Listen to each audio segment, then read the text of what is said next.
평생을 함께한 남편이었습니다. 그런데 어느 날 그 사람의 셔츠에서 낯선 향기가 났습니다. 웃으며 넘겼던 거짓말이 이제는 내 심장을 파고들었죠. 참고 또 참으며 살아왔던 세월이 그날 밤 무너졌습니다. 이 이야기는 너무 늦게 깨어난 한 여자가 자신을 되찾아가는 긴 여정입니다. 안녕하세요. 잔잔한 라디오입니다. 오늘의 라디오를 들어보시기 전에 구독과 좋아요는 정말 큰 힘이 됩니다. 알림 설정까지 하시면 다음 사연과 이야기도 바로 들어보실 수 있어요. 그럼 시작합니다. 아침 햇살이 얇게 거실 바닥을 스쳤습니다. 창가에는 어제 말린 걸레가 반쯤 젖은 채로 걸려 있었고 전날 남긴 된장국 냄새가 부엌 한쪽에 희미하게 남아 있었어요. 박정순 72. 그녀는 커튼을 걷고 조용히 방안을 정리했습니다. 오늘도 별다를 것 없는 하루가 시작된 줄 알았죠. 커피 포트를 올리고 컵을 꺼내려던 순간 안방 문이 덜컥 열리며 박만수가 나왔습니다. 75의 나이, 평생을 같이 한 남편이었어요. 그는 손에 수건을 들고 머리를 털며 말했습니다. 여보, 오늘 일찍 일어났네? 정수는 늘 그랬듯이 웃으며 대답했어요. 습관이죠. 늙으니까 눈이 먼저 떠지네요. 그는 대충 웃고 거울 앞으로 갔습니다. 그리고 그 순간 정순의 눈에 이상한 장면이 들어왔어요. 거울 앞에서 젤을 꺼내 머리를 매만지는 모습이었죠. 그는 평생 머리에 젤이란 걸 발라본 적이 없던 사람이었습니다. 오늘따라 왜 저러지? 정수는 속으로 중얼거리며 눈길을 피했습니다. 만수는 셔츠를 꺼내 입으며 다시 한번 거울을 봤습니다. 바지 주름을 잡고 재킷을 털고 코트를 꺼내며 말했어요. 여보, 오늘은 교회 친구들이랑 점심 먹기로 했어. 교회요? 무슨 모임이에요? 그냥 오랜만에 얼굴 좀 보려고. 점심 먹고 커피 한잔 할 거야. 그 말투가 이상하게 부드러웠습니다. 늘 투박하던 그 사람의 말에 묘한 여운이 섞여 있었죠. 정수는 천천히 고개를 끄덕였어요. 그래요. 점심 맛있게 먹어요. 남편이 거실을 지나 신발을 신을 때 그녀는 무심히 등 뒤로 다가가 말했습니다. 여보, 옷에서 향기 나네요. 향수라도 바른 거예요? 그는 잠시 멈칫했습니다. 아, 그거? 미용실에서 샴푸 냄새가 좀 묻은 거야. 그는 빠르게 대답하며 웃었어요. 하지만 눈은 정순을 보지 않았습니다. 그가 나가고 문이 닫히는 순간 그녀는 조용히 서 있었습니다. 창문 너머로 햇살이 고요히 쏟아졌지만 방 안의 공기는 이상하게 차가웠습니다. 그녀는 식탁 위에 남겨진 셔츠를 들었습니다. 평소처럼 다림질하려던 참이었죠. 그런데 그 순간 코끝으로 스며드는 향기에 몸이 굳었습니다. 익숙하지 않은 달콤하면서도 짙은 향수 냄새였습니다. 세제나 비누 향이 아닌 확실히 누군가의 향수였어요. 정수는 천천히 셔츠를 코에 대고 숨을 들이켰습니다.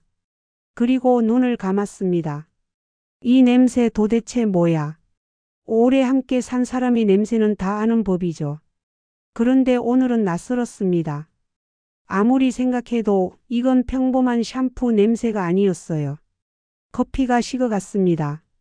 그녀는 아무 말 없이 컵을 들었다 내려놨습니다. 손끝이 미세하게 떨렸지만 그 떨림을 감추려 괜히 창문을 닫고 커튼을 다시 쳤습니다. 점심 무렵 집안은 고요했습니다. 시계 초침이 틱틱하고 귓가에 박혔습니다. 그녀는 싱크대 앞에 서서 그릇을 헹구다 말고 휴대폰 진동 소리를 들었습니다.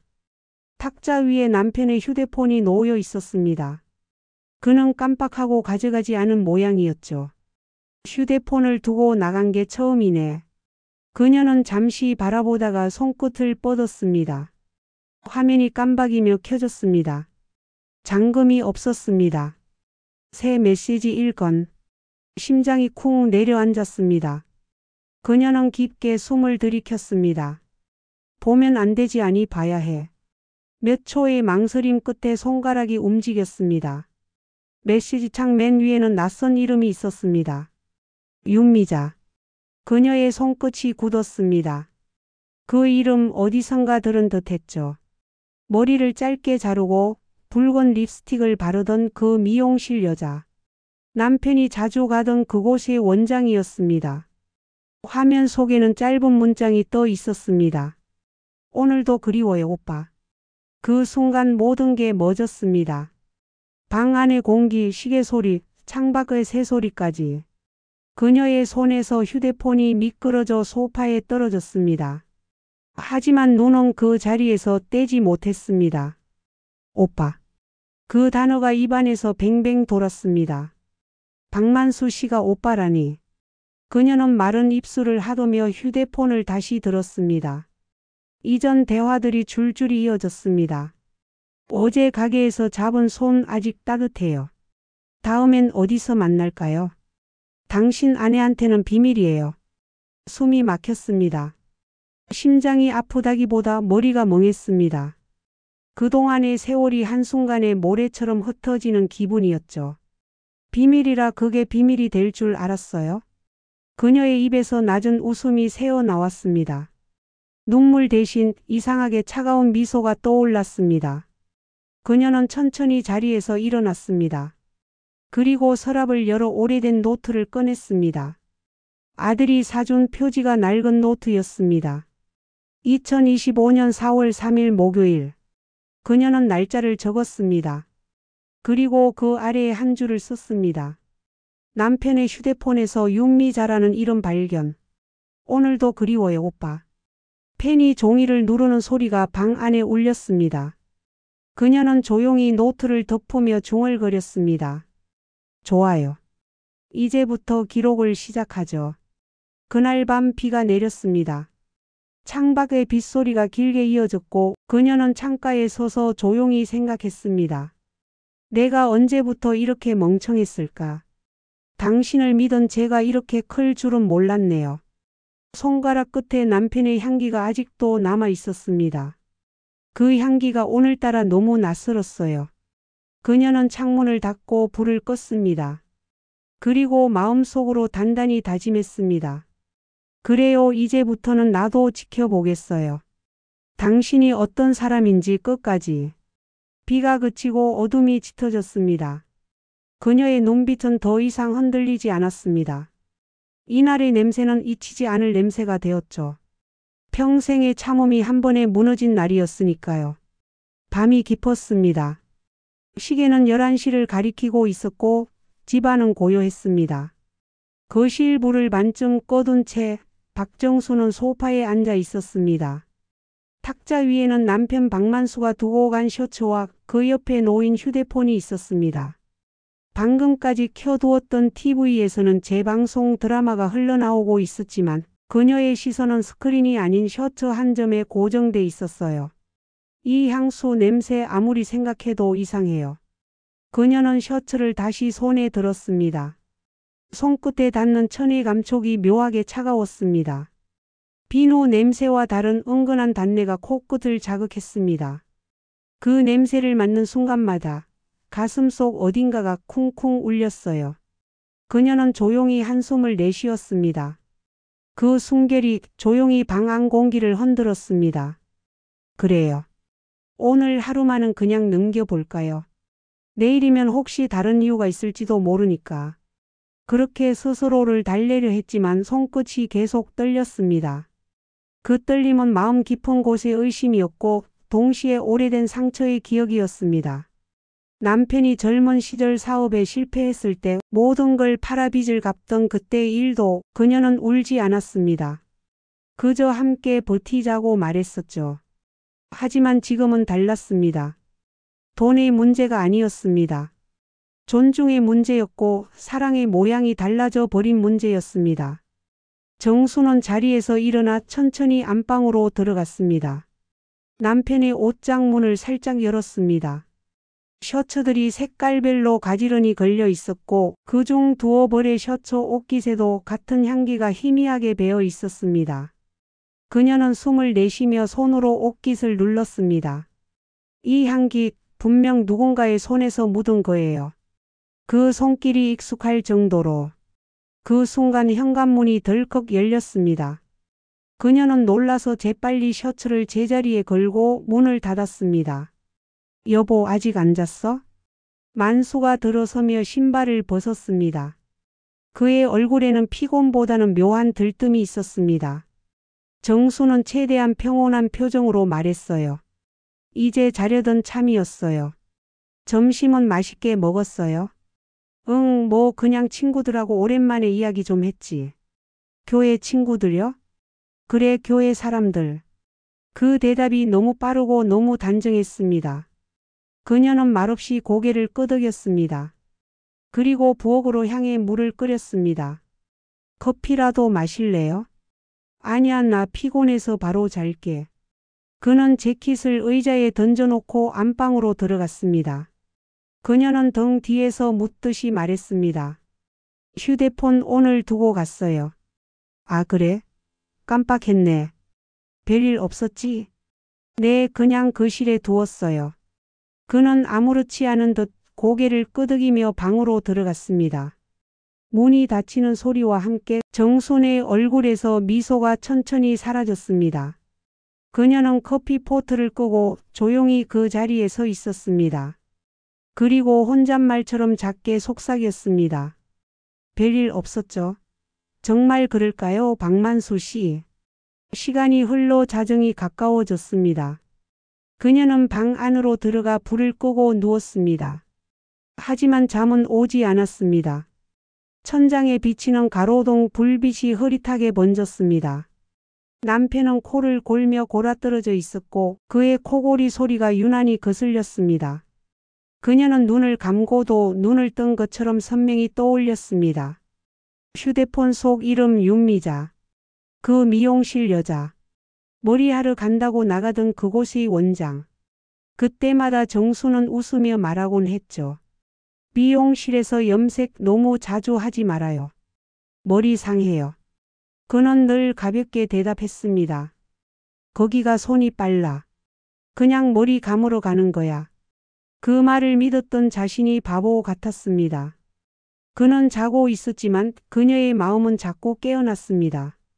새벽 2시 정수는 이불을 걷고 살금살금 일어났습니다.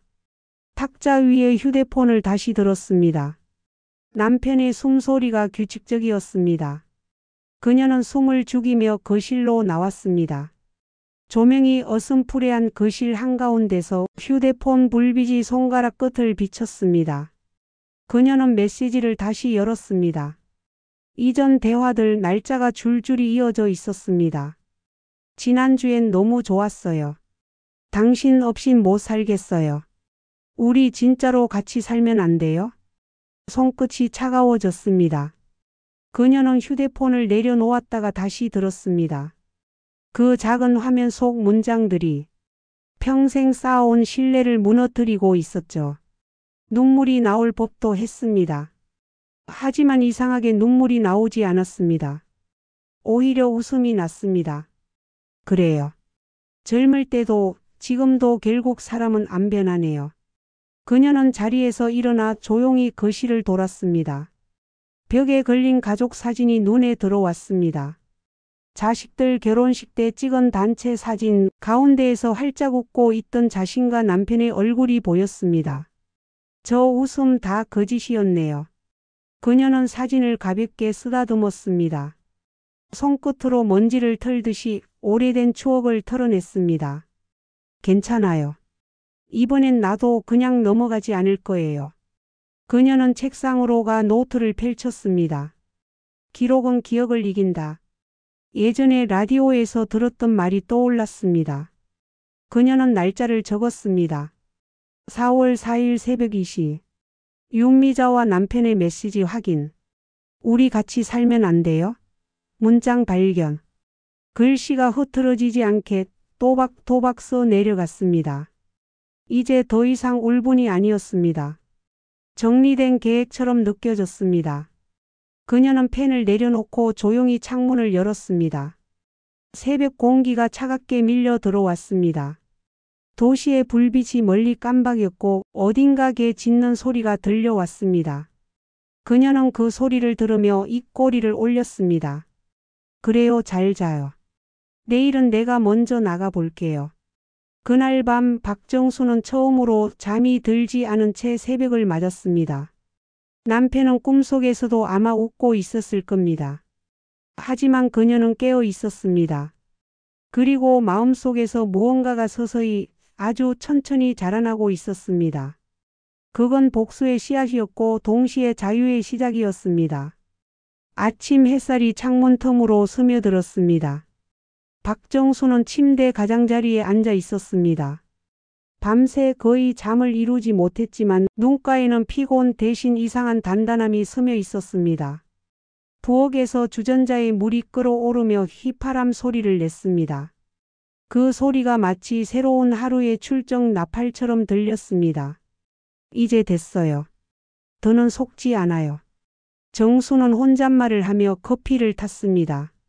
커피 향이 은은히 퍼지자 전날의 향수 냄새와 묘하게 섞여 낯선 긴장감을 남겼습니다. 그녀는 식탁 위에 노트를 펼쳤습니다. 밤새 적어둔 기록이 빽빽하게 이어져 있었습니다. 4월 3일 마이너스 향수 냄새. 4월 4일 새벽 마이너스 윤미자 문자 확인. 우리 같이 살면 안 돼요? 볼펜을 꾹 눌러 다음 줄에 새로 썼습니다. 이제부터 시작. 감정이 아닌 기록으로. 그녀는 자리에서 일어나 조용히 거실을 돌았습니다. 책장 위 가족 사진에 시선이 머물렀습니다. 웃고 있는 남편, 결혼식 날의 자신, 그리고 자식들. 그 미소가 갑자기 낯설게 느껴졌습니다. 저 얼굴로 날 속였어요. 평생의 동반자가 아니라 평생의 구경꾼이었네요. 정수는 사진을 내려놓았습니다. 그리고 전화기를 집어들었습니다. 혜정아, 나야. 점심에 시간 좀 내줄 수 있니? 딸의 목소리가 반가웠습니다. 엄마, 웬일이야? 무슨 일 있어? 그냥 같이 밥 한 끼 먹자. 이야기 좀 하자꾸나. 딸은 흔쾌히 좋다고 했습니다. 전화를 끊고 나서도 한동안 그녀는 가만히 앉아 있었습니다. 그 눈빛에는 슬픔보다 결심이 더 짙게 배어 있었어요. 정오 무렵 근처 국밥집. 사람들로 북적이던 식당 안에서 정수는 창가 쪽 자리에 앉았습니다. 딸 혜정이 들어오자 반가운 듯 웃으며 손을 흔들었습니다. 엄마, 얼굴이 좀 피곤해 보여. 요즘 잠 못 자지? 그냥 생각이 좀 많아서 그래요. 아버지는 잘 지내? 그 말에 정수는 잠시 멈칫했습니다. 숟가락을 내려놓으며 천천히 대답했습니다. 그래, 잘 지내시지. 너무 잘 지내셔서 문제야. 딸은 눈썹을 찡그렸습니다. 엄마 또 싸웠어? 싸움은 아니지. 그냥 오래된 거짓말을 하나 발견했어요. 정순의 목소리는 차분했지만 단단했습니다. 혜정은 잠시 엄마의 얼굴을 바라보다가 조심스레 물었습니다. 혹시 다른 여자 문제야? 그 말에 정수는 고개를 끄덕였습니다. 맞아요. 미용실 여자더군요. 윤미자. 뭐라고요? 내가 본 문자를 읽어줬어요. 오늘도 그리워요, 오빠. 내가 결혼 40년 만에 처음으로 그 사람의 휴대폰을 봤네요. 딸의 얼굴이 굳었습니다. 엄마 진짜야? 증거 있어? 있죠. 다 적어놨어요. 정수는 가방에서 작은 노트를 꺼내 보여줬습니다. 혜정은 노트를 넘기며 한 장 한 장 눈으로 읽었습니다. 엄마, 이거 이렇게까지. 그래요. 이제 내 인생을 잃어버리지 않으려면 증거부터 모아야 해요. 정수는 단호했습니다. 혜정은 안쓰러운 눈빛으로 엄마를 바라보았습니다. 엄마, 그냥 이혼해요. 힘들게 살지 말고. 정수는 고개를 저었습니다. 아니에요. 이혼은 마지막이에요. 그 전에 그 사람에게 내가 어떤 여자인지 보여줄 거예요. 그녀의 눈빛은 흔들리지 않았습니다. 딸은 말없이 고개를 숙였습니다. 식당 안에서 들려오는 숟가락 소리, 국물 끓는 냄새, 사람들의 웅성거림이 잠시 멎은 듯 했습니다. 정수는 마지막 국물을 삼키며 속으로 다짐했습니다. 이제부터는 눈이 아니라 손으로 움직여야 해요. 다음 날 아침, 정수는 집안일을 평소보다 부지런히 했습니다. 빨래를 긋고 바닥을 닦고 쓰레기를 정리했습니다. 겉으로는 평온했지만 마음속에서는 조용한 작전이 움직이고 있었습니다. 남편은 언제나처럼 미용실 간다고 나섰습니다. 그가 문을 나서는 걸 보자 정수는 재빨리 외투를 걸쳤습니다. 이제 나도 미용실 좀 다녀와야겠네요. 그녀는 남편이 자주 드나들던 동네 미용실로 향했습니다. 윤미자 헤어샵. 간판 밑에는 화분 몇 개와 봄맞이 염색 할인이라는 문구가 붙어 있었습니다. 문을 열자 향수 냄새와 샴푸 향이 뒤섞여 코끝을 찔렀습니다. 어서 오세요, 손님. 활짝 웃는 윤미자의 목소리가 들렸습니다. 그녀의 얼굴엔 주름 하나 없는 듯 화장이 곱게 되어 있었습니다. 정수는 최대한 침착하게 말했다. 머리 좀 자를까 해서요. 예약 안 해도 되죠? 그럼요, 잠깐만 기다리세요. 의자에 앉아 윤미자가 거울 너머로 웃으며 말을 걸었습니다. 머리결이 좋으시네요. 염색은 자주 안 하시나 봐요? 네, 뭐 관리해 줄 사람이 없어서요. 그러게요. 요즘은 남편분들이 이런 거 잘 챙겨줘야 하는데. 정수는 웃으며 대꾸했습니다. 그럴 리가요. 우리 집 남자는 머리보다 술을 더 좋아하죠. 윤미자는 깔깔 웃었습니다. 정수는 그 웃음소리를 유심히 들었습니다. 가볍지만 어딘가 익숙한 웃음이었습니다. 남편이 전화를 받을 때 비슷한 웃음소리를 낸 적이 있었죠. 그녀는 미용 가운 안쪽에서 몰래 휴대폰을 켜 녹음 버튼을 눌렀습니다. 머리를 감겨주던 윤미자가 물었습니다. 요즘은 남편분들이 다 멋지시죠? 저희 가게에도 아주 점잖고 멋진 어르신 손님들 많아요. 그래요?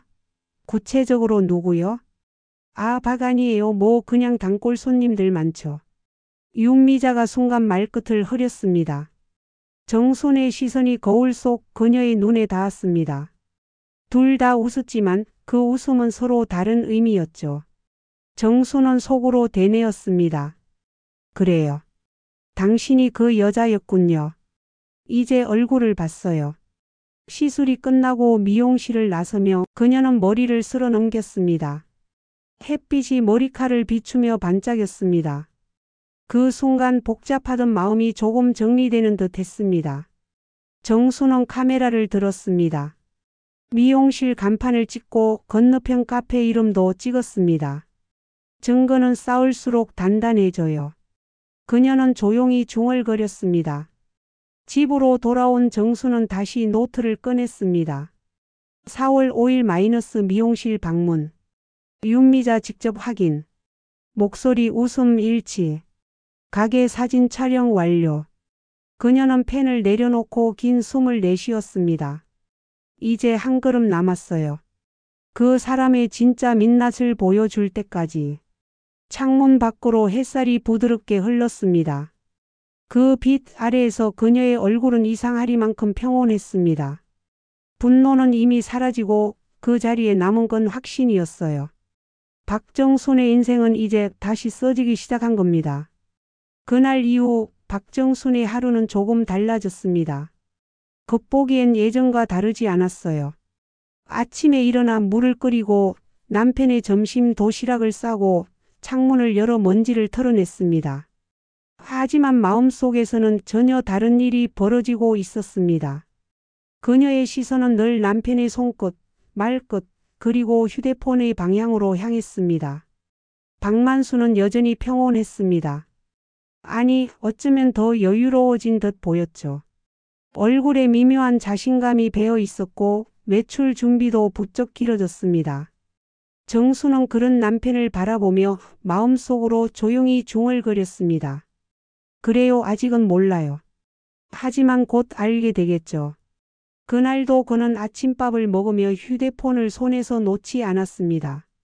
엄지손가락이 빠르게 움직였고 화면엔 미세하게 미소가 번졌습니다. 여보, 무슨 좋은 일 있어요? 정순이 일부러 물었습니다.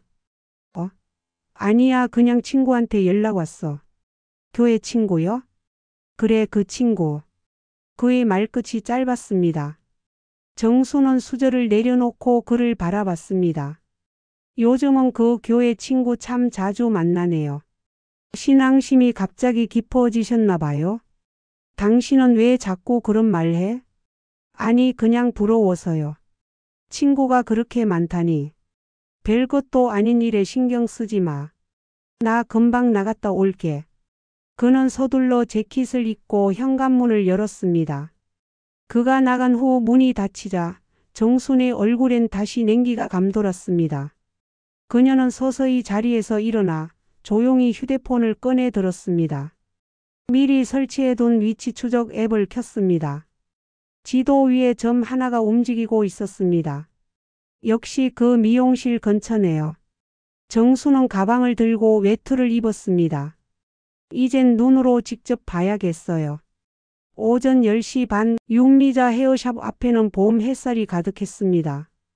정수는 가게 맞은편 카페 창가 자리에 앉았습니다. 커피 한 잔을 시켜놓고 유리창 너머로 미용실 출입문을 바라봤습니다. 15분쯤 지났을까요? 미용실 문이 열리더니 익숙한 실루엣이 나타났습니다. 박만수였습니다. 깔끔한 셔츠에 옅은 회색 자켓, 예전 같으면 어색했을 그 옷차림이 지금은 너무 자연스러워 보였죠. 그는 미용실 안으로 들어가며 주변을 살폈습니다. 그 시선은 마치 누군가의 눈을 이미 의식하고 있는 듯 했습니다. 그렇죠. 그런 얼굴이에요. 들키면 안 되는 사람의 얼굴. 정수는 커피잔을 천천히 돌렸습니다. 심장이 두근거렸지만 손은 떨리지 않았습니다. 그녀는 휴대폰을 들어 사진을 찍었습니다. 한 장, 두 장, 세 장. 그리고 그 사진을 바로 노트 옆에 붙여두기 위해 메모 앱을 열었습니다. 4월 7일 오전 10시 43분. 박만수 윤미자 미용실 출입 확인. 사진 3장 확보. 그녀는 조용히 화면을 닫았습니다. 이제 시작이에요. 아직 절반도 안 왔어요. 그때였습니다. 미용실 안쪽에서 윤미자가 웃으며 손을 흔드는 모습이 보였습니다. 그녀의 눈매가 희미하게 반짝였고 박만수는 그녀 앞에서 머리를 걸쩍이며 어색하게 웃었습니다. 정순의 눈가가 아주 미세하게 떨렸습니다. 저 웃음, 저 표정 참 낯설지도 않네요. 그녀의 입꼬리가 살짝 올라갔습니다. 그녀는 커피잔을 들고 한 모금 마셨습니다. 쓴맛이 입안에 맴돌았습니다. 좋아요. 이제 어떻게 웃는지도 기억했어요. 그 순간 카페 문이 열리며 누군가 들어왔습니다. 정순 씨? 낯익은 목소리였습니다. 고개를 들어보니 같은 아파트 단지에 사는 이복순이었습니다. 그녀는 반갑게 다가와 자리에 앉았습니다. 어머, 여기서 뭐 해요? 커피 마시러 혼자 왔어요? 정순은 잠시 멈칫하다가 자연스럽게 웃었습니다. 그냥 산책 나왔다가 잠깐 쉬는 중이에요. 그나저나 아저씨는 요즘도 바쁘시다며요? 교회 모임, 봉사, 친구 모임 참 부지런하셔. 그래요? 그런 소문이 돌아요? 그럼요. 아줌마들이 그러더라니까. 미용실 쪽에서도 자주 본대요. 정수는 커피잔을 내려놓았습니다. 그래요, 미용실까지요. 어머, 왜 그래요? 표정이 확 굳었네. 아니에요. 그냥 갑자기 머리가 아파서. 아이고, 요즘 봄바람이 독해서 그래. 무리하지 말아요. 복수는 떠들썩하게 웃으며 나갔습니다. 정수는 그 자리에 그대로 앉아 있었습니다. 그녀의 눈빛이 창문 밖으로 향했습니다. 미용실 안 남편의 어깨를 톡 치며 웃는 윤미자의 모습이 선명하게 보였습니다. 그녀는 조용히 숨을 들이켰습니다. 됐어요. 이제 확신이에요. 그녀는 커피 값을 계산하고 자리에서 일어났습니다. 밖으로 나가면서 미용실 안을 스쳐봤습니다. 두 사람의 웃음이 여전히 들려왔습니다. 그 웃음은 마치 잔인한 음악처럼 귓가에 박혔습니다. 집으로 돌아오는 길, 정수는 골목길 벤치에 잠시 앉았습니다. 햇살이 따뜻했지만 마음은 서늘했습니다. 그녀는 천천히 눈을 감았습니다. 이제 어떻게 할까요, 박만수 씨? 그렇게 살짝 피식 웃으면서 당신이 가진 걸 잃을 생각은 안 했겠죠? 눈을 떴을 때 그녀는 이미 마음속 결정을 내리고 있었습니다. 그날 오후 정수는 노트북을 켰습니다. 자식들에게는 한 번도 보여준 적 없는 이메일 계정을 열었습니다. 새로운 이메일 만들기. 그녀는 천천히 타이핑했습니다. 에버던스 2025. 새 계정이 만들어졌습니다. 그 안에 사진 3장을 첨부했습니다. 그리고 제목을 썼습니다. 박만수 윤미자 미용실 방문 사진. 전송 버튼을 누르지 않았습니다. 그녀는 파일을 저장해 두고 창을 닫았습니다. 지금은 아니에요. 때가 되면 모두 보게 될 거예요. 밤이 되었습니다. 남편은 평소보다 늦게 들어왔습니다. 여보, 어디 다녀왔어요? 응? 교회 친구 만나서 밥 좀 먹었지. 그래요? 오늘은 샴푸 냄새가 좀 진하네요. 하하, 그 미용실에서 머리 감겨줬거든. 그렇죠. 요즘엔 남자들도 머리 손질 자주 하죠. 그녀는 부드럽게 웃었지만 그 웃음에는 날카로운 여운이 숨어 있었습니다. 여보, 우리 다음 달 결혼기념일이죠. 그러네, 벌써 그렇게 됐나. 그날 집에서 조용히 식사해요.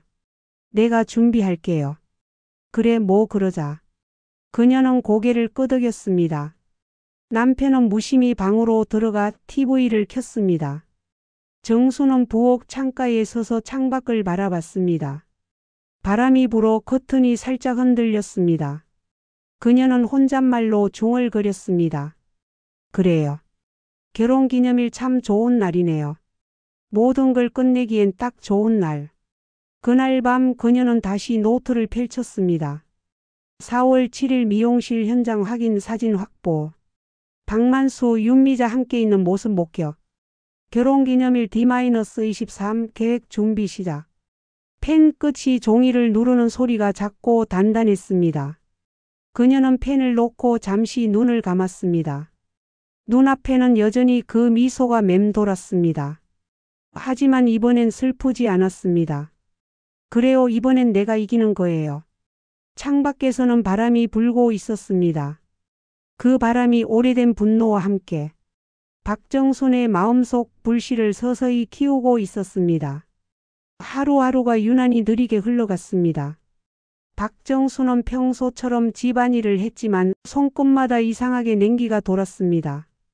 빨래를 널며도 국을 끓이며도 그녀의 머릿속에는 단 하나의 문짝만이 맴돌았습니다. 결혼기념일 그날이네요. 그녀는 달력 위에 작은 동그라미를 그렸습니다. 4월 30일 붉은 펜으로 표시된 숫자 위에 작게 심판이라는 단어를 써두었습니다. 남편은 여전히 아무것도 모른 채 웃고 다녔습니다. 요즘 들어 노래까지 흥얼거렸습니다. 퇴직 후 한동안 우울하던 사람이었는데 요즘은 신이 났습니다. 정수는 그 변화가 불쾌할 만큼 명확했습니다. 그래요. 행복하면 행복할수록 좋아요. 그래야 나중에 더 크게 무너지니까요. 결혼기념일 전날 밤 정수는 조용히 서랍을 열었습니다. 노트, USB 그리고 사진 몇 장이 차곡차곡 정리되어 있었습니다. 그녀는 USB를 손끝으로 만졌습니다. 그 안에는 미용실에서 찍은 사진과 녹음 파일이 들어 있었습니다. 녹음 속에서는 윤미자의 밝은 목소리가 들렸습니다. 요즘은 남편분들이 다 멋지시죠? 저희 가게에도 아주 점잖고 멋진 어르신 손님들 많아요. 그리고 이어지는 짧은 웃음소리, 박만수의 목소리까지 명확하게 잡혀 있었습니다. 내가 거기 가면 미자 씨 얼굴 볼 수 있으니까 좋지.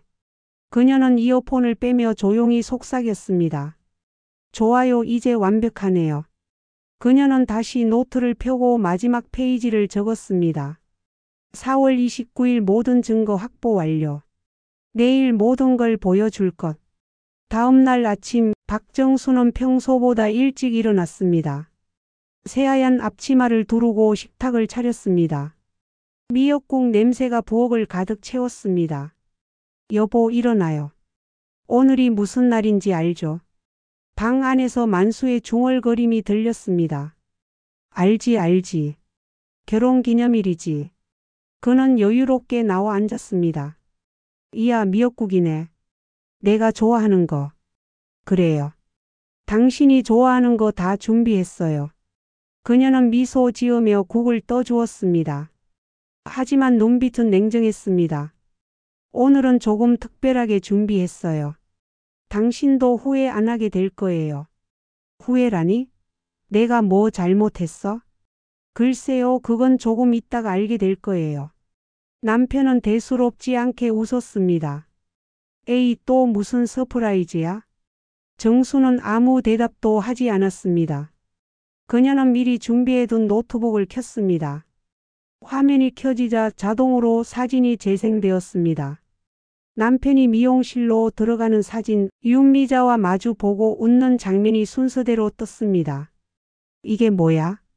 만수의 목소리가 순간 떨렸습니다. 정수는 조용히 말했습니다. 당신의 지난 한 달이에요. 그의 얼굴이 하얗게 질렸습니다. 이걸 어디서? 직접 봤어요. 내 눈으로, 내 손으로. 그녀는 마우스를 움직여 녹음 파일을 켰습니다. 윤미자의 목소리가 흘러나왔습니다. 내가 거기 가면 미자 씨 얼굴 볼 수 있으니까 좋지. 박만수의 얼굴에 공포가 번졌습니다. 정순아, 이건 오해야. 그건 그냥 장난이야. 장난이요? 오랜 세월 나를 속인 게 장난이었나요? 그녀는 자리에서 일어났습니다. 주전자 안에 물이 끓어오르며 칙칙 소리를 냈습니다. 정수는 그 소리에 맞춰 말을 이어갔습니다. 당신이 나한테 거짓말을 시작했을 때 내 마음속에서 뭔가 끊어졌어요. 그동안의 사랑, 존중 다 사라졌어요. 그는 머리를 감싸 쥐었습니다. 정순아, 미안하다. 그냥 그 여자가 나한테 먼저. 그만하세요. 그런 말로 나를 또 속일 생각은 하지 마요. 그녀는 노트북을 닫고 조용히 USB를 꺼냈습니다. 이건 복사본이에요. 원본은 따로 보관했어요. 그게 무슨 뜻이야? 무슨 일이 있어도 당신이 날 더 이상 속일 수 없다는 뜻이에요. 잠시 침묵이 흘렀습니다. 밖에서는 새소리가 들렸고 부엌 한쪽에서는 찌개가 보글보글 끓고 있었습니다. 그 일상의 소리들이 오히려 잔혹하게 느껴졌습니다. 정순아, 내가 잘못했어. 한 번만 용서해줘. 다시는 안 그럴게. 그녀는 고개를 천천히 저었습니다. 용서요? 당신은 지금도 거짓말하고 있어요. 그 여자 아직 연락하고 있죠? 만수는 말을 잇지 못했습니다. 정수는 냉장고에서 봉투 하나를 꺼냈습니다. 그 안에는 이혼 서류와 함께 통장 사본이 들어 있었습니다. 이건 내가 준비한 답이에요. 이혼은 천천히 해요. 대신 이 동네 사람들한테는 당신이 어떤 사람인지 알려줄 거예요. 그는 손을 내저으며 외쳤습니다. 안 돼. 그럼 내가 망신당하겠죠. 맞아요. 그게 내가 원하는 거예요. 그녀는 봉투를 테이블 위에 내려놓고 부엌 창가로 걸어갔습니다. 창밖에는 햇살이 비쳐들었고 그 빛 아래에서 그녀의 얼굴은 이상하리만큼 평온했습니다. 당신은 나한테서 모든 걸 가져갔어요. 그런데 나는 당신에게 단 한 번의 기회를 줄게요. 스스로 정리할 마지막 기회예요. 그녀는 천천히 그의 눈을 바라봤습니다. 그 눈빛엔 흔들림이 없었습니다. 오늘 밤까지 그 여자를 정리해요. 내일 아침까지 내 앞에 와서 진심으로 사과하면 그때는 생각해 볼게요. 그녀는 방으로 들어가 문을 닫았습니다. 남편은 소파에 주저앉아 머리를 감싸 쥐었습니다. 시계 초침이 유난히 크게 들렸습니다. 그날 밤 남편은 한참을 나가지 못했습니다. 하지만 새벽 무렵 결국 현관문이 열리는 소리가 들렸습니다. 그녀는 눈을 감은 채 조용히 중얼거렸습니다. 그래요, 결국 가는군요. 아침이 되자 그는 돌아오지 않았습니다. 대신 현관 앞에 쪽지 한 장이 붙어 있었습니다. 정순아, 미안하다. 오늘은 얼굴을 못 보겠어. 그녀는 쪽지를 찢어버렸습니다. 이제 끝이에요. 당신의 거짓말도 내 인내도. 그녀는 휴대폰을 켜 SNS에 사진 3장을 업로드했습니다. 사랑은 서로를 속이는 게 아니죠. 이게 바로 제 남편입니다. 손끝이 떨렸지만 마음은 시원했습니다. 댓글이 빠르게 달리기 시작했습니다. 헐, 저 사람 알아요. 세상에 저렇게 점잖아 보이더니. 할머니 속 시원하네요. 그녀는 화면을 꺼냈습니다. 그리고 커피 한 잔을 내렸습니다. 창문을 열자 바람이 불어왔습니다. 그 바람 속에서 그녀는 아주 작은 미소를 지었습니다. 이제 나의 인생을 시작할 시간이에요. 아침 공기가 유난히 차가웠습니다. 전날의 폭로가 세상으로 퍼져나가고 있었습니다. 휴대폰 알림창에는 끝없이 쏟아지는 메시지들이 깜빡이고 있었습니다. 할머니 잘하셨어요. 저도 그런 남편이 있었어요. 속 시원하네요. 용기 내주셔서 감사합니다. 박정수는 천천히 스크롤을 내렸습니다. 글마다 붙은 하트 표시가 화면을 가득 메웠습니다. 세상은 빠르게 움직이고 있었지만 그녀의 마음은 오히려 고요했습니다.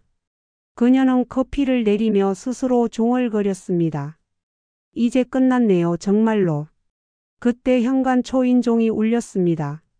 딩동. 그 소리에 잠시 손이 멈췄습니다. 조심스레 문을 열자 현관 앞에는 박만수가 서 있었습니다. 눈밑이 퀭했고 머리는 헝클어져 있었습니다. 정순아, 나 좀 들어가게 해줘. 그녀는 잠시 그를 바라보다가 문을 조금 열었습니다. 무슨 일로 오셨어요? 그냥 얘기 좀 하자. 어제는 내가 너무 놀라서 그랬어. 그는 고개를 숙인 채 방 안으로 들어섰습니다. 식탁 위에 놓인 커피잔을 보고 말했습니다. 나도 한 잔만 줄래? 지금 커피 마실 때가 아니죠. 정순의 목소리는 냉정했습니다. 어제 그 여자한테 갔었죠. 그는 대답하지 못했습니다. 정말 그 여자를 사랑합니까? 사랑이라기보다 그냥 외로워서 그랬어. 그 한마디에 그녀의 입꼬리가 비틀렸습니다. 외로워서요? 당신이 외로웠다고요? 그럼 나는요? 그녀는 주전자 손잡이를 꽉 쥐었습니다. 당신이 술 마시고 늦게 들어오던 날 아무 말도 못하고 당신 기다리던 내가, 평생 당신 빨래하고 반찬 만들던 내가 외롭지 않았을 것 같아요? 박만수는 입을 다물었습니다. 그녀의 눈가에 피로와 분노가 뒤섞여 있었습니다. 난 그저 당신이 나를 가족으로만 보지 않게 되길 바랐어요. 당신이 사람답게 살길 바랐어요. 그런데 결국 이 나이에 내가 바보였네요. 그녀는 커피를 따르며 잔 하나를 밀었습니다. 이거 마지막이에요. 이제 우리 다른 길로 가요. 그는 손을 내저었습니다. 안 돼. 이 동네 사람들 다 봤단 말이야. 내 체면이 내 인생이. 그게 당신의 전부였죠. 체면. 그녀는 천천히 일어났습니다. 창문을 열자 바람이 불어왔습니다. 커튼이 휘날리며 햇살이 부엌을 비췄습니다. 박만수 씨, 이제 체면 대신 현실을 봐요. 그녀는 서랍에서 봉투를 꺼냈습니다. 그 안에는 혼인관계 증명서, 이혼 서류, 그리고 미용실 계약 해지 확인서 복사본이 들어 있었습니다. 이건 내가 이미 처리했어요. 윤미자 씨 가게 내놨더군요. 뭐? 내가 직접 찾아가서 말했어요. 이 사람 제 남편이에요. 그랬더니 그 여자가 울더군요. 세상 무너진 사람처럼. 그는 충격의 말을 잇지 못했습니다. 그래요. 나도 울었어요. 근데 나의 울음은 끝이었어요. 당신의 울음은 이제 시작이겠죠. 그녀는 조용히 웃었습니다. 박만수 씨, 당신은 평생 남들 눈치 보며 살았죠. 체면 지키려 하고 남이 뭐라 할까 신경 쓰고. 이제 그 체면이 무너졌으니 당신은 아무것도 아니에요. 그의 눈에 눈물이 맺혔습니다. 정순아, 제발 다시 한 번만 기회를 줘. 기회요? 그녀는 고개를 저었습니다. 나는 이제 내 인생을 살아야 해요. 그녀는 가방을 들고 문 쪽으로 걸어갔습니다. 이 집은 당신 이름으로 되어 있죠. 그럼 그대로 두세요. 난 나가요. 어디 가는데? 몰라도 돼요. 이제 내가 어디 있는지 궁금해하지 말아요. 그녀는 현관문 앞에서 잠시 멈췄습니다. 그리고 뒤돌아보며 말했습니다. 당신이 내 인생에서 사라지는 게 내 진짜 시작이에요. 그녀는 문을 열고 나갔습니다. 햇빛이 얼굴을 감쌌습니다. 바람이 불어 머리카락이 흩날렸습니다. 그녀는 깊게 숨을 들이마셨습니다. 이 공기 참 맑네요. 그날 오후 정수는 작은 트렁크를 들고 역으로 향했습니다. 역 안에는 분주한 사람들로 가득했습니다. 1인 좌석 강릉행. 창고 직원이 물었습니다. 오늘 떠나세요? 네, 오늘요. 기차가 출발하자 창밖의 풍경이 빠르게 스쳐갔습니다. 논밭, 산 그리고 하늘. 그녀는 창가에 기대어 속삭였습니다. 이제 진짜 혼자네요. 근데 이상하죠. 하나도 무섭지 않아요. 열차 안에 햇살이 따뜻했습니다. 옆자리엔 젊은 여자가 앉아 책을 읽고 있었습니다. 그녀는 슬며시 미소를 지었습니다. 그 향수 냄새가 나네요. 여자가 놀라며 웃었습니다. 아, 죄송해요.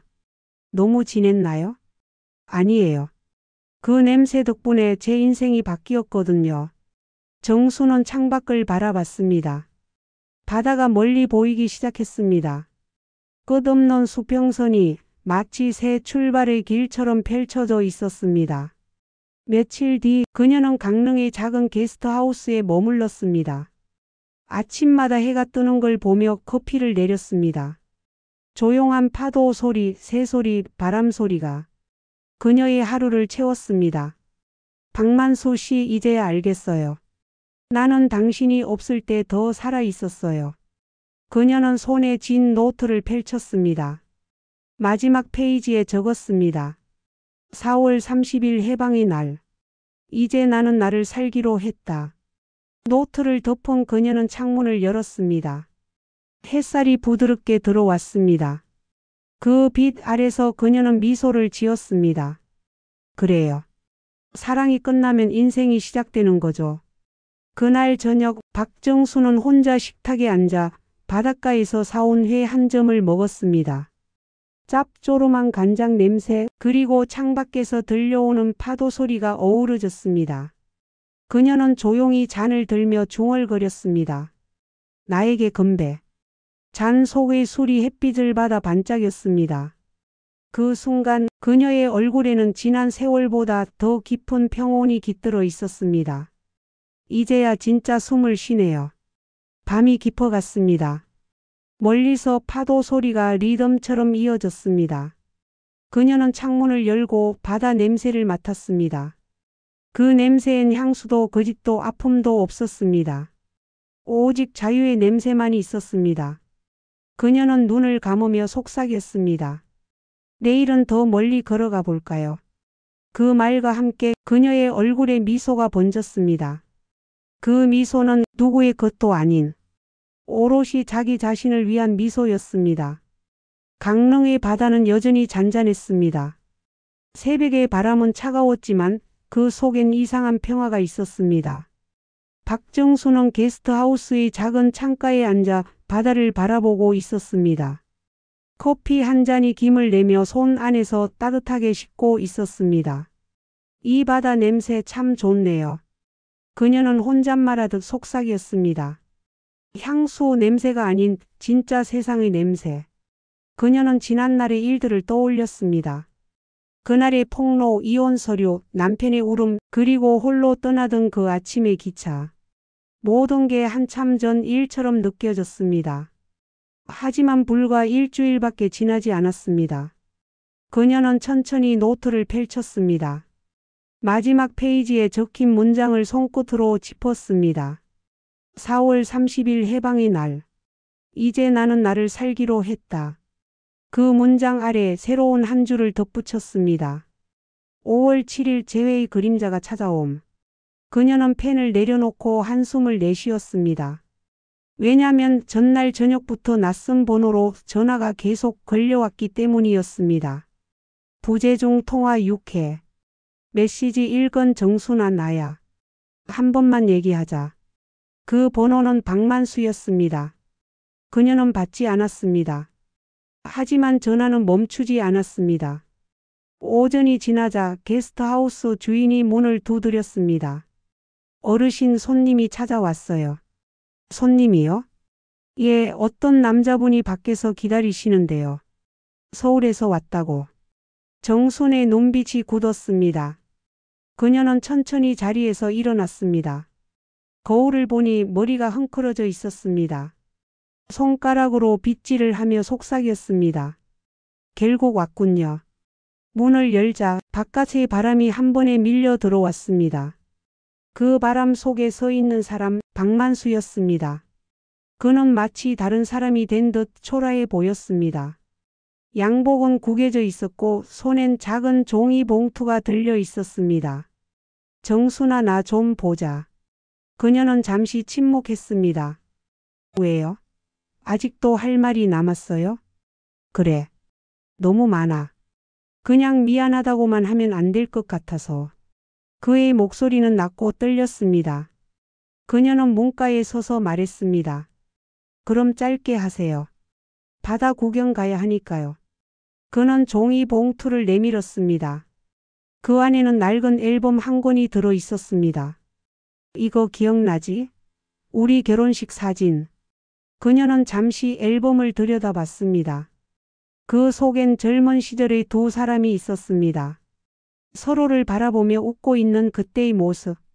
그땐 당신이 나를 정말 사랑했어요? 그의 눈동자가 흔들렸습니다. 사랑했지.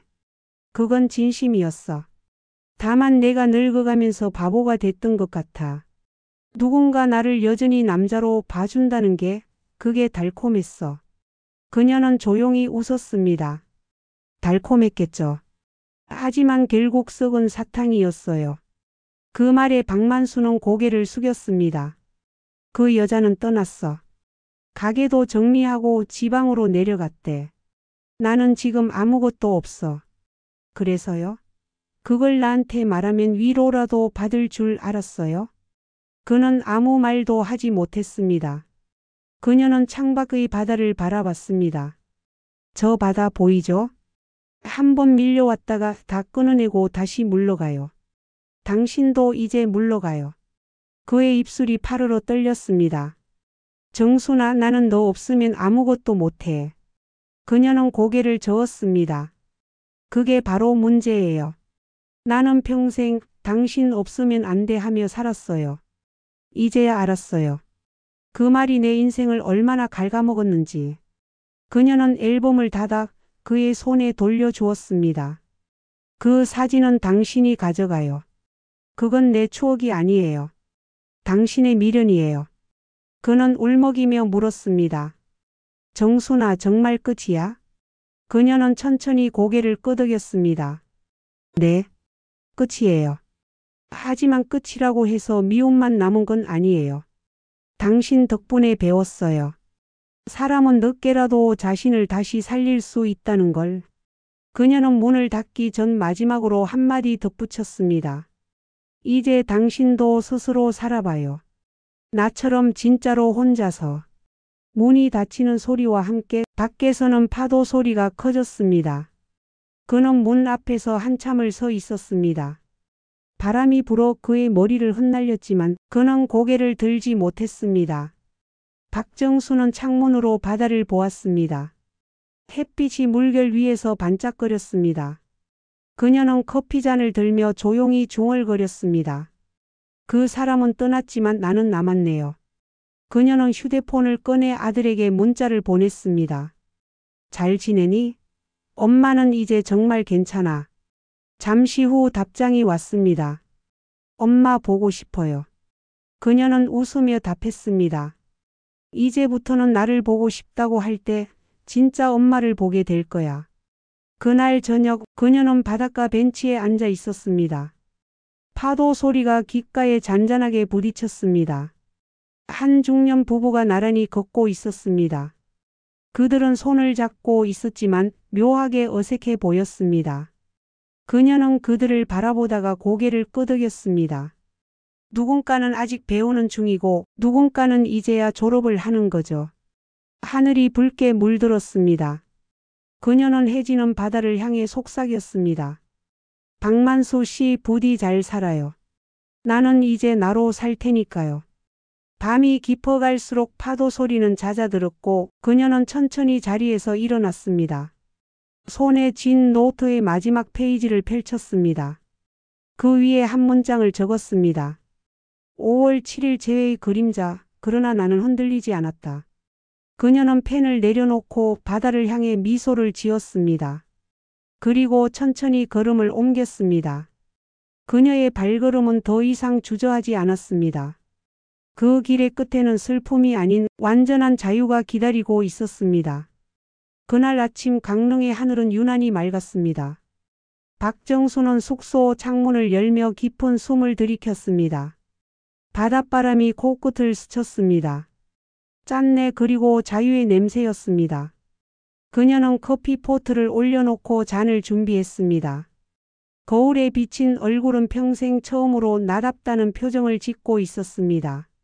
그래요, 이제야 내가 보여요. 커피가 끓자 그녀는 천천히 창가에 앉았습니다. 창밖에는 아침 햇살이 바다를 물들이고 있었습니다. 그 빛 속에서 그녀의 지난 인생이 스쳐갔습니다.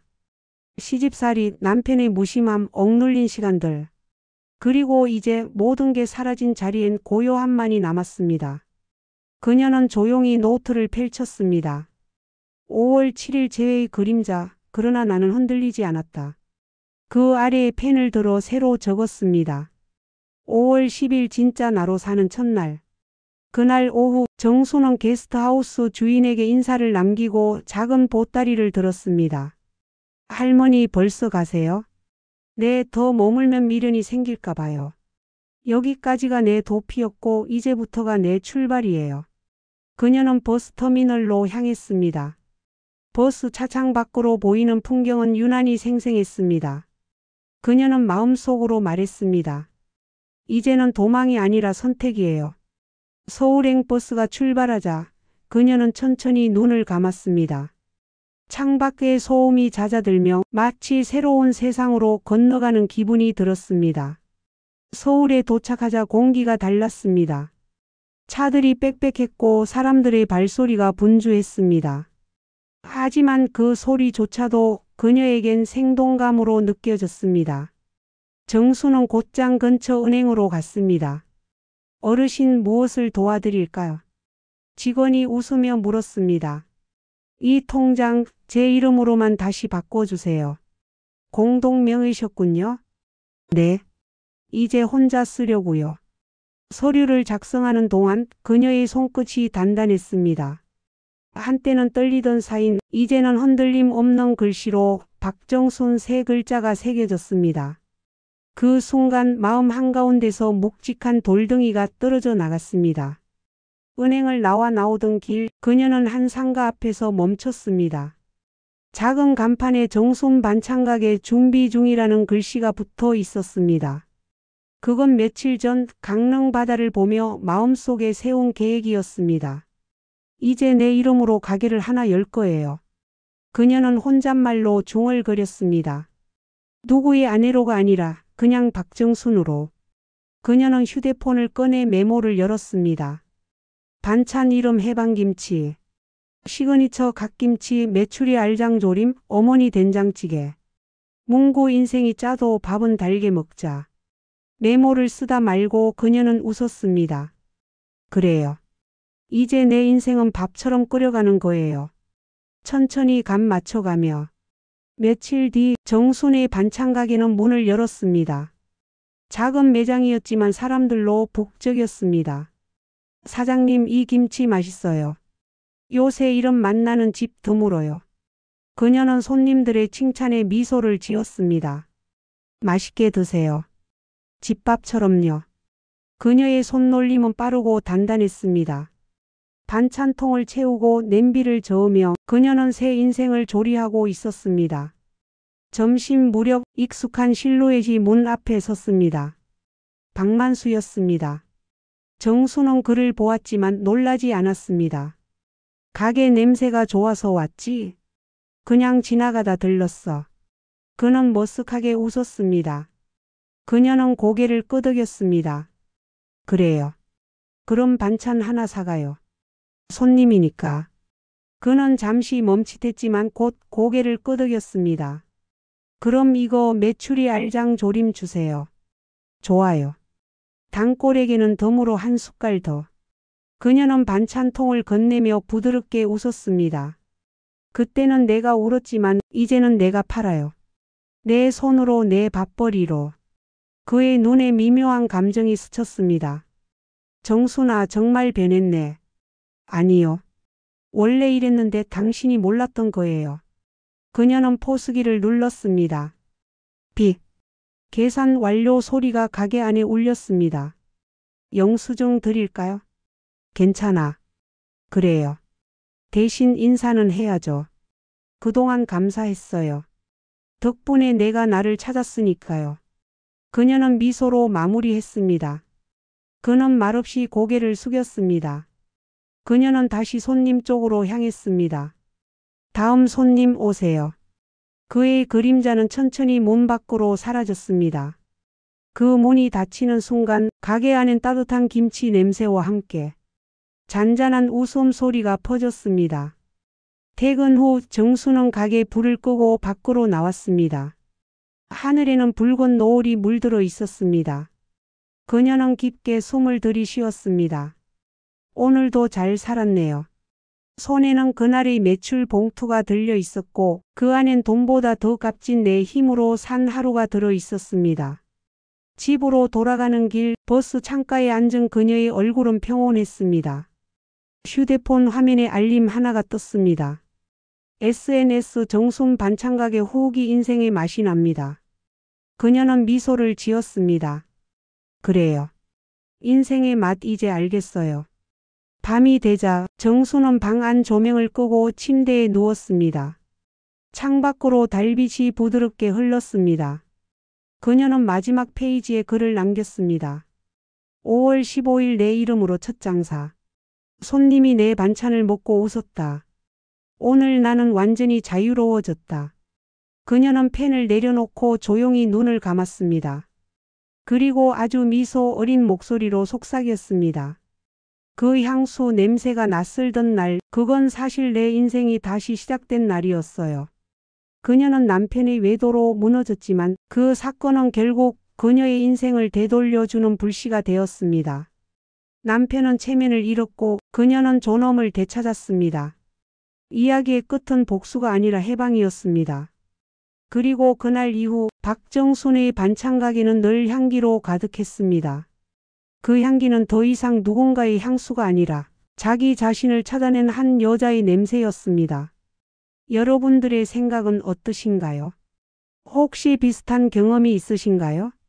댓글로 여러분들의 생각을 자유롭게 써주시고 경험을 공유해 주세요. 구독과 좋아요, 알람 설정까지 하시면 제작에 큰 도움이 됩니다. 앞으로도 재밌고 감동적인, 아니면 사이다 같은 반전적인 이야기도 많이 가져올 테니 여러분들의 사연 신청도 많이 부탁드립니다. 그럼 다음엔 더 재밌는 라디오로 찾아뵙겠습니다. 감사합니다.